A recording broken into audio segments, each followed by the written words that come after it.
morning, at the end of the morning session, we will have the so-called poster highlight session.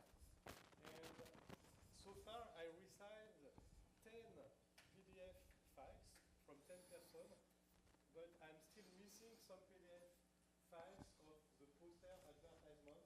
So please send me, if you have a poster, send me your advertisement, the 2 slides, 4 minutes.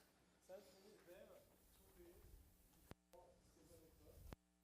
Just that, then I need to take care of that and include them for your presentation tomorrow. Okay? So the first speaker of this session is Baptiste Vignolle, who will speak about change of carrier density at the pseudogap, critical point of a superconductor. You have 25 minutes. Thank you very much, and I also like to thank the organizer of this workshop for inviting me to present those that I've been obtained about 2 years ago when I was still at the LNCM. Now I have changed lab, but so the LNCM is a burst facility that can produce a high magnetic field of about 99 Tesla, and there is also a site in Grenoble that can produce static fields of 36 Tesla, and it's part of the EMFL, the European Magnetic Field Lab. So this work has been, say, designed by Cyril Proust and Louis Taillefer on crystals that have been grown in the in the group of Doug Bone at UBC, and the main investigators were Wojtek Tabis and Sven Badu. So the outline, quickly, I will try to make a short introduction on the. Then I will try to locate the CDW point and the pseudogap point. We'll then talk about the change of carrier density at P star, and we'll try to have a look at some theories to see if we can explain basically our results. So there was already an introduction to the cuprates this morning, so I will go quickly on this one. So superconductivity is basically sandwiched between a MOT AF insulator and a Fermi liquid state. So this is the large hole-like Fermi surface that we have observed at 30%. And if we now look at a more realistic phase diagram, we can see that there are more phases at play in this system. So first of all, the mysterious pseudogap phase, where you can see the opening of a gap in the region of the Fermi surface. At low temperature and high magnetic field, a CDW phase has been discovered, first by NMR, then confirmed by ultrasound, and we will see that it has different signature, namely the negative Hall effect associated to a Fermi surface reconstruction. And at higher temperature, we have X-ray scattering as discovered incommensurate CDW that are present at zero field. Two main questions in the field, namely what mechanism drives the pairing of electrons, and the second one is how to describe or understand the normal state, especially in that strange middle phase and in the pseudogap phase. Okay, so we are mainly interested on our side in answering the second question. And our goal, our tools are to try to go to the zero temperature limit and to apply a huge magnetic field to quench superconductivity and to study the normal state. So what is shaping the superconducting dome? So here you can see that it's a bit of a mess. There's a lot of phases coexisting in that phase diagram. And you can see that there are many critical points or endpoints that delineate the different phases at play. Strange metals, pseudogap, charge order, superconductivity, Fermi liquid. Quite a lot of phases at play. And what we wanted to answer at first is, what's going on at this point? Do you have the same critical endpoint for the pseudogap and the charge order? Or do you have separate points with a region that correspond to the pseudogap metallic phase? The second question that we wanted to answer is, so if you have a look at the hole number, which tells you how many holes you have in the system, There's quite a lot of data point for LSCO at very low doping, the empty circles. Those 2 points are for YBCO, and the dotted line correspond to P equals X. Okay? At higher doping, in thallium, for example, you can see that the whole number is much higher, and it corresponds to 1 plus X. So basically, at zero doping, you're at half filling. So you would expect to have one hole. But because of the relation, you only detect P carriers, the amount that X carriers, sorry, the amount of extra holes that you introduce. And at very large doping, you recover 1 plus X, which correspond to one electron at one hole at half filling plus X holes introduced by doping. So the question is, how do we connect those two lines? Okay. If we now have a look at the charge density wave region, the high temperature one in zero field, these are X-ray data as a function of K. And basically, that peak is telling you that you have a CDW phase.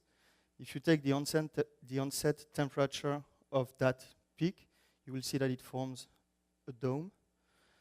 And that there are two critical points that delineate the appearance of that high temperature CDW phase. So we can say that it develops between 8 and 16%. So that's the blue phase. Let's now have a look at the low temperature high field CDW phase, because when we are going to do our measurements, we'll be impacted by that phase. So originally, the proof for CDW has been reported by the group of Marc-Henri Julien by NMR. So what you see here is the onset of a quadrupolar splitting once you applied a high enough magnetic field. The interpretation put by Harrison and Sebastian was that there was a Fermi surface reconstruction at play, which is induced by the CDW. The signature of that Fermi surface reconstruction are the quantum oscillations that have been observed in YBCO and also in Mercury 1201. And also, the other signature is a negative Hall effect. So just one moment. Here we have the large Hall-like Fermi surface. We have a CDW state at play that folds the band, basically. And that creates now a small, tiny electron pocket. So there, the carriers are electron-like. So your Hall effect that you measure is negative. Let's have a look at this phase. So what I'm putting here is the Hall effect, renormalized by its value at 100K, so that all curve emerges, at the highest magnetic field measured. This is a doping dependence, so starting from over here, where we are at nearly 11%, you can see that the Hall effect is positive, then changes sign at the T0 temperature, and then goes negative. This T0 temperature delineates the CDW. As you decrease the doping, you can see that T0 goes down, down, down, until eventually it stays positive until the lowest temperature.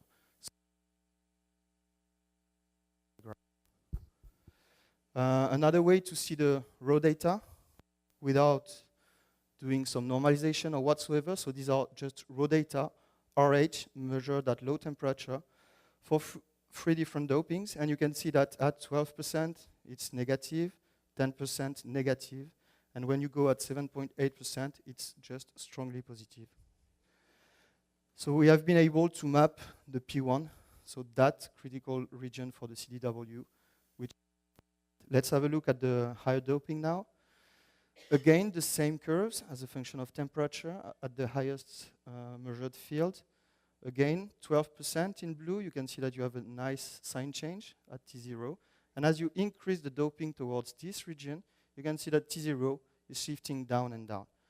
Unfortunately, at that time, we only had Tesla, and we were not able to go further in doping. So if I make a quick summary, these 2 points correspond to the regions where NMR sees the onset of charge density wave, and the crosses are our whole data point.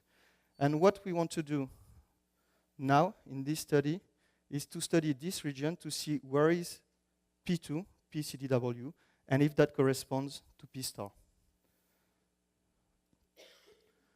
So to do that, as I told you, we have a high TC, so we need a high magnetic field to be able to quench superconductivity. And for that, we have a great tool in Toulouse. That's a dual coil, so it's very similar to what Jochen has. So you have two pulses of magnetic field, and you can go to, so that's the former coil where you can go up to 90 Tesla and down to 400 milli-K. And now they've been able to do even better, so they are just around 100 Tesla. So we take advantage of that mobile generator, which you can take to X-ray facilities or to neutrons facilities or even to your garden. So if you want to make pulse magnetic field in your garden, I think the LNCMI can provide that. You'll have to pay for it, but it's doable. What I want to stress here is that the challenge is really to be able to measure a few microvolts in an environment where you are sending thousands of amps into a coil that is located just a millimeter near your sample. And if more than that, as we are not looking for an oscillatory phenomena, we want to get an absolute value of a resistance that is lower than a milliohm. So that's really a big challenge to be able to do that. And we've been able to do it. So here are the data that I want to present. So now we are at 15%. So we are on the right-hand side of the CDW dome. What I'm plotting here is the Hall coefficient as a function of a normalized magnetic field. So we have normalized the curve. So we have divided the magnetic field by the vortex melting line so that all the curves overlap. It's to emphasize the behavior of RH as a function of magnetic field. So for 15% doping, you can clearly see that here you are in the superconducting state, it's 0, and as you cross the melting line, you get a positive RH. That starts to curve and eventually become negative at low enough temperature. Okay, so in orange, we are at 60K, and it goes negative at around 30K for that composition. Now, we just have changed the doping level by 1%, and the curves are strikingly different. Still have the R equals 0 resistive state. And then once you cross the transition, starting from 50K, it's positive, 40, 30, 25K, it always stays positive down to 25K, which is the low temperature that we've been able to measure for that compound. So you need to imagine that for 25K, this point corresponds to 90 Tesla. Okay? So there is a drastic change of behavior between 15 and 16%.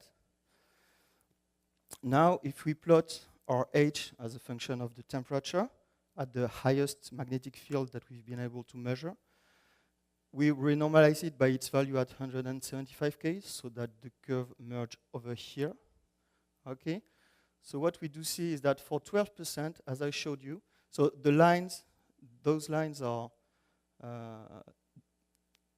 sorry, the green line is measured in static field, so that's why it's very clean, because you don't need a lot of field to kill superconductivity.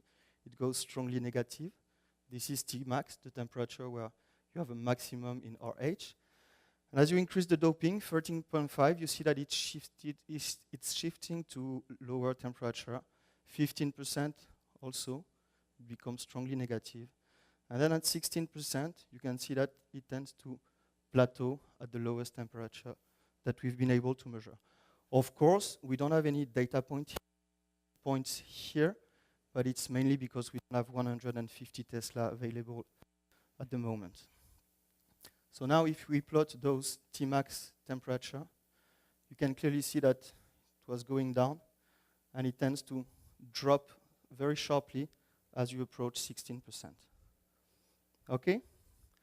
So from that, we conclude that P2, doping where the CDW phase disappeared, correspond to 16%. So I think we've been able to answer the first question, where is the location of P2, CDW, 16%. Now, where is the pseudogap in YBCO? So if we take some old work by Talon and Loram, we can see that, for example, if they've been able to extract the pseudogap energy from different experimental probes, and you can see that it clearly tends to decay and to become zero at 19%.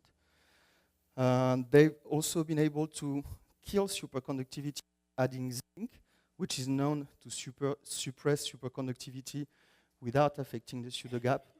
And you can see clearly that, so zero doping, you have the full parabola. And as you put 2% of zinc, it shrinks, then 4%, then 6%. So it really seems to be centered at 18%. So these are P star equals 19%, at B equals 0. Now, what happens at high magnetic field? So here we plot the TC of YBCO, a series of YBCO samples that we have measured at different magnetic field. So in black, that's in zero field. If you put 15 Tesla, you see that you strongly suppress TC, and you start to have a double dome that appears. And 30 Tesla is enough to quench superconductivity in some region. And you can see now a double dome. And that dome is again centered at 19%. So from that, we conclude that P star is equal to 19%, both at zero field and under high magnetic field. So to summarize the first question, the critical doping, I've plotted here the temperature as a function of doping level, and we can put different phases in the phase diagram measured at 50 Tesla. And what you see here is that at low doping, you have a spin density wave phase. When you go above 8%, you start to have the CDW dome that ends before P star. So to answer the first question, PCDW equals 16%, P star equals 19%.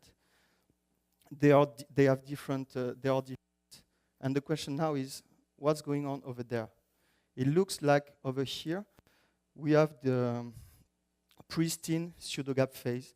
That means that it's not influenced by the CDW. So we are now interested at looking at this region, and the conclusion is that CDW and pseudogap have different focal points. If I go back now to the raw data, RH, as a function of magnetic field, measured at 50K, you can see for 16%, the value is about 2. And as you increase the doping, you can see that it's clearly going down and down. So if we convert, so another way to plot it is to plot it as a function of temperature.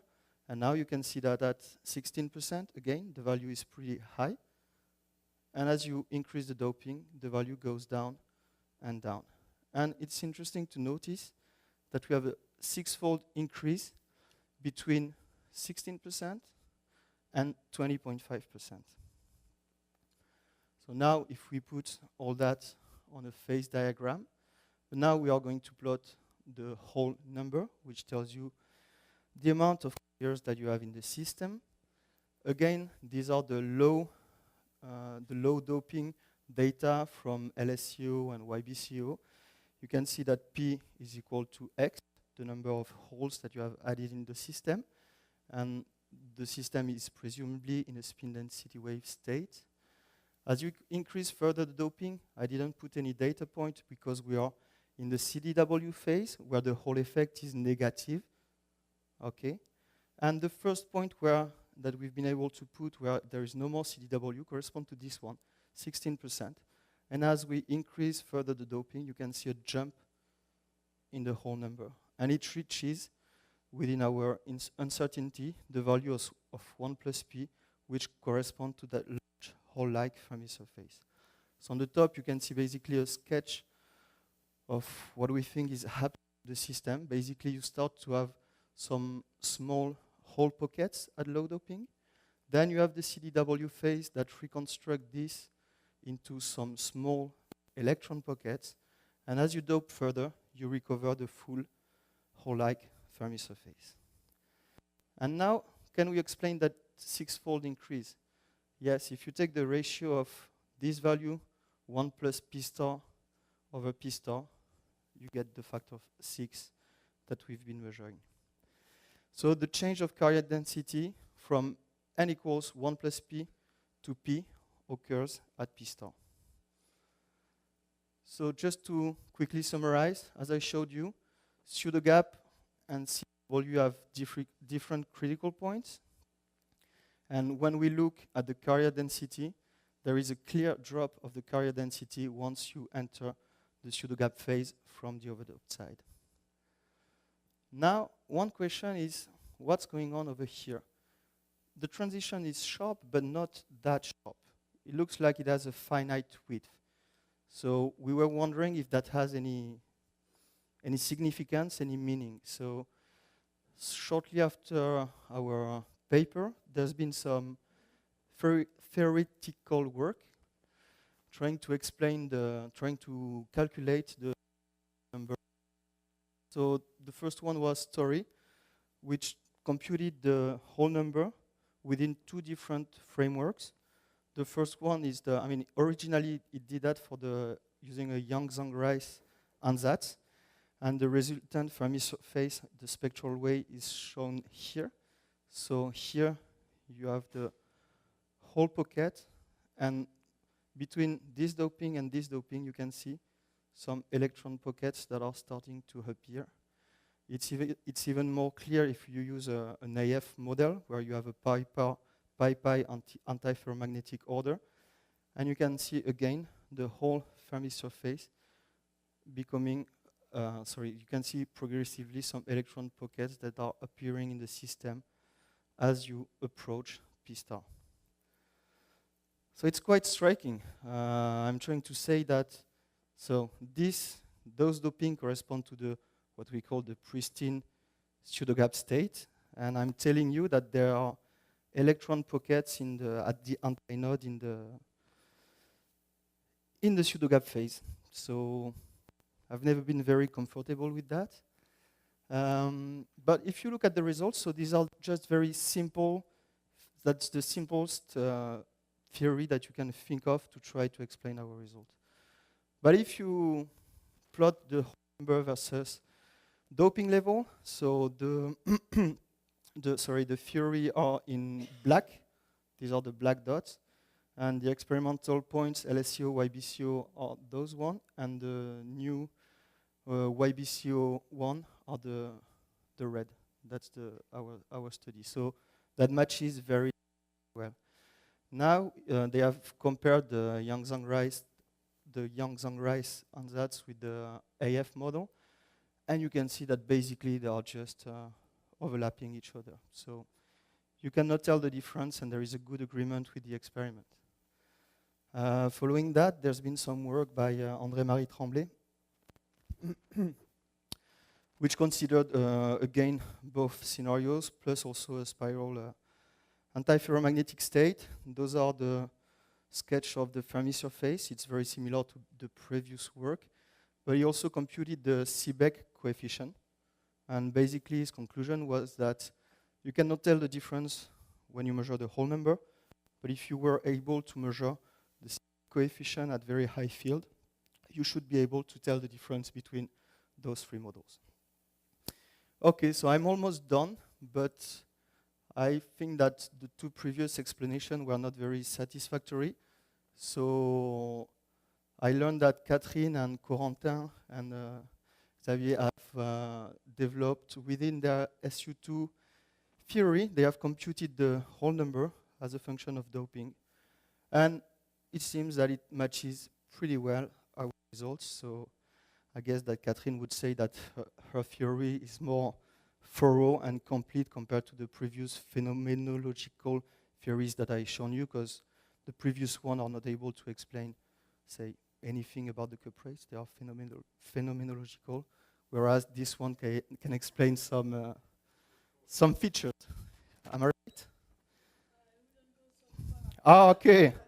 So I don't have any preferred theory. I think I would go for the AF model because that's so simple that I can understand it.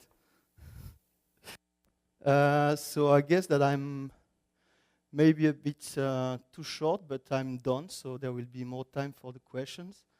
So to summarize, I hope that I convinced you that the pseudogap and the CDW phase have different critical points, that the change of carrier from 1 plus P to P occurs at P star with a finite width of the transition, and there are several models that can reproduce our experimental results.